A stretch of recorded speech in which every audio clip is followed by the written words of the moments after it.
ऐतिहासिक विषय है। राष्ट्रपति का चुनाव भारत का होने जा रहा है और राष्ट्रपति का जो पद है वो नाम से ही जाना जाता है, यानी कि राष्ट्र का रक्षक, और राष्ट्र का नाम ही उनके पद से जुड़ गया समझो। इसलिए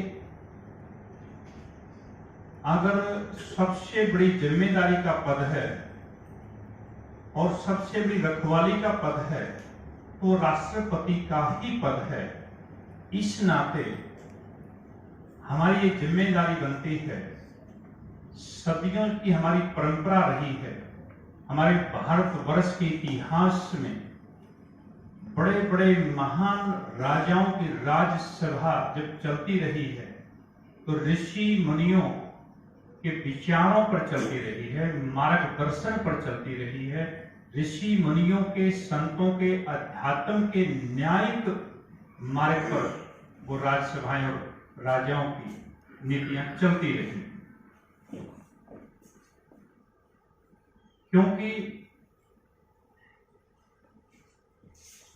हमारा इतिहास इस बात का गवाह है। जिस भी राजा को न्यायकारी राजा कहा गया है, इतिहास में पढ़ाया गया है, उस राजा के नाम के सामने धर्मात्मा शब्द का यूज हुआ, लिखा गया, कहा गया कि बहुत बड़ा धर्मात्मा राजा, बड़ा आत्मिक राजा, यानी कि आत्मिक महात्मिक।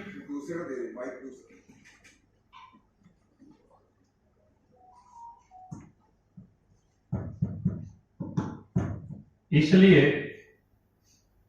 हमने ये कदम उठाया। ये कोई नई बात नहीं है। भारत दुनिया का सबसे बड़ा लोकतांत्रिक देश है और हमें ऐसे कदम उठाने भी चाहिए। मैं मीडिया के माध्यम से ये अपील करता हूं, क्या पहली बार ऐसा हो सकता है कि राजनीतिकता से अलग कोई आध्यात्मिक व्यक्ति, कोई सामाजिक व्यक्ति, कोई आम जनता का व्यक्ति इस सर्वोच्च पद पर जिम्मेदारी के साथ बैठ सकता है? ऐसी मैं अपील करता हूं मीडिया के माध्यम से, उन वोटरों को अपील करता हूं जिनकी वोट से ये राष्ट्रपति का पद चुनाव होना है। ऐसी हम अपील करते हैं और उसके लिए हमने प्रधानमंत्री जी को भी लेटर भेजा है, हमने गृह मंत्री जी को भी लेटर भेजा है, हमने उत्तर प्रदेश के मुख्यमंत्री माननीय आदित्य योगी जी को भी लेटर भेजा है। ये कई दिन पहले लेटर हमने भेजा था। उसके बाद हमने विपक्ष के भी तमाम नेताओं को पत्र भेजा है। सोनिया गांधी जी को भी भेजा है, अखिलेश यादव को भी भेजा है, हमने ममता बनर्जी को भी भेजा है, महाराष्ट्र के सीएम को भेजा है, तेलंगाना के सीएम को भेजा है, आंध्र प्रदेश के सीएम को भेजा है, अरविंद केजरीवाल को भी हमने पत्र भेजा है और पंजाब के सीएम को भी पत्र भेजा है। और हमने उसमें अपील की है कि हम निर्दलीय चुनाव लड़ना चाहते हैं। राष्ट्रपति का जो चुनाव हो रहा है, हम उसमें अपना नॉमिनेशन डालना चाहते हैं।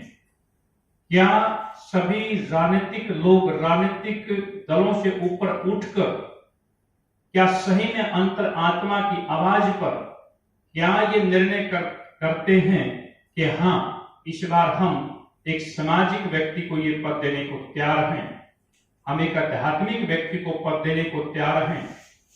क्योंकि राष्ट्रपति का जो पद है उस पर बैठे राष्ट्रपति जी की जिम्मेदारी बन जाती है कि कभी भी ऐसी परिस्थिति हो, देश के सामने कोई निर्णायक मोड़ जब आता है तो राष्ट्रपति न्यायिक दृष्टि से निर्णय करे और अपनी बात को मजबूती के साथ उसके ऊपर अपना निर्णय सुनाने की क्षमता रखते हों। ये बहुत बड़ी जिम्मेदारी होती है। तो इस बात को लेकर हमने सबको पत्र भेजा है, सबसे हमने अपील की है और मैं आपके माध्यम से ये भी अपील करना चाहता हूं, मीडिया के माध्यम से, हो सकता है कि राजनीतिक पार्टियां कुछ अपनी मजबूरियां समझती हों, लेकिन मेरा ऐसा विश्वास है इस पूरे भारतवर्ष में बहुत सारे वोटर जो इसमें वोट करेंगे वो निर्दलीय भी चुनाव जीत कर आए हैं। मैं निर्दलीय चुनाव लड़ना चाहता हूं, तो मेरा नॉमिनेशन फाइल करने के लिए जो निर्दलीय चुनकर आए वोटर हैं वो मेरा समर्थन करें, जिनकी संख्या के बल पर मैं अपना नॉमिनेशन फाइल कर सकूं। और मेरा हो जाता है उसके बाद गारंटी की बात है कि हम सभी के पास अपनी वोट मांगने जाएंगे और हमें इतना आस और विश्वास है कि हम इस चुनाव को जीतेंगे, हमारा नॉमिनेशन फाइल हो जाएगा। हम इस बात को भी जान रहे हैं कि एनडीए की तरफ से, राज्य की तरफ से राष्ट्रपति पद के उम्मीदवार घोषित कर दिए गए हैं, हम इस बात को जान रहे हैं। और विपक्ष के नाम पर खड़गे जी ने और पवार जी ने जो प्रेस कॉन्फ्रेंस की है, दो लोगों ने, उन्होंने भी यशवंत सिन्हा जी का नाम घोषित किया। हम इस बात से भली भांति परिचित हैं, लेकिन उसके बाद भी संभावनाएं बची हुई हैं। क्या इतिहास रचा जा सकता है?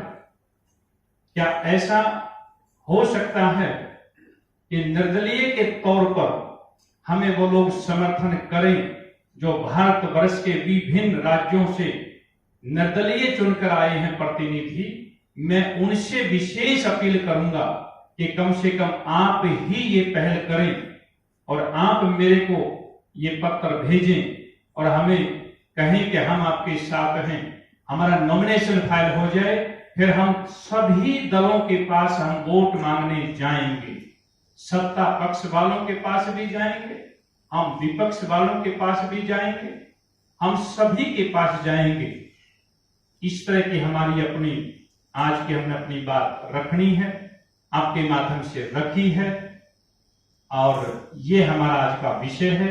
हमें पूरा विश्वास और भरोसा है कि भारतवर्ष में इस प्रकार की पहल अगर हुई है तो मुझे पूरी आशा है कि हमारा नॉमिनेशन फाइल होगा, क्योंकि ये चुनाव आयोग की तरफ से इसमें दिशा निर्देश होता है कि राष्ट्रपति के चुनाव में 50 वोटरों की हाजिरी जरूरी है, तभी हम नॉमिनेशन फाइल कर पाएंगे।